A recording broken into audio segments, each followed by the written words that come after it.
एक ताबीज वाला गांव-गांव, बस्ती-बस्ती, शहर कस्बों में घूम घूम कर ताबीज बेचता।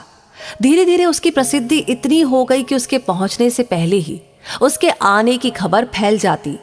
ताबीज वाले का दावा था कि उसका बनाया ताबीज बांधने के बाद कोई भी शराब पीना तो दूर, नाम भी नहीं लेता। अब चमत्कार को नमस्कार कौन नहीं करता।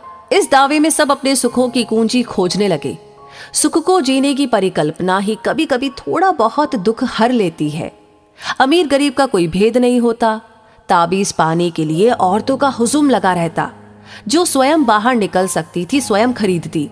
जिनको चार दीवारी से बाहर जाने की अनुमति नहीं थी वो चोरी छिपे किसी सखी सहेली, ननद, भाभी, बहन आदि से मंगवाती। कोई कोई तो सबसे छिपाकर खरीदती तो कोई सबके सामने। सबके दुख एक जैसे थे, सबके इलाज भी एक जैसे ही थे। ताबीज का कोई एक दाम तो निर्धारित नहीं था। जिसका जितना सामर्थ्य होता दे देता। 10 रुपए से लेकर के 100, 500 सब अपनी हैसियत अनुसार देते। बूढ़ी बूढ़ी डोकरियों से लेकर नई नवेली दुल्हने तक सब ताबीज पाने को लालायत थी। सबके घरों में एक जैसे दृश्य थे। भूख से बिलबिलाते बच्चे, नशे में टुन्न पतियों से मार खाती पत्नियां। ऐसा ही एक पात्र थी सरस्वती। या कोई और नाम हो तो भी कोई अंतर नहीं, क्योंकि कथा एक जैसी ही थी। नाम से उसमें कोई फर्क नहीं आता। जब सरस्वती के ससुराल में ताबीज वाला आया तो वो घर के बड़ों के लिहाज से बाहर न आ सकी। खुले दरवाजों के बीच वो ऐसी कैद थी कि हवा डर डर करके उसके पास से गुजरती। देव संयोग था कि जब सरस्वती मायके आई हुई थी तो ताबीज वाले का भी उसके गांव में आना हुआ।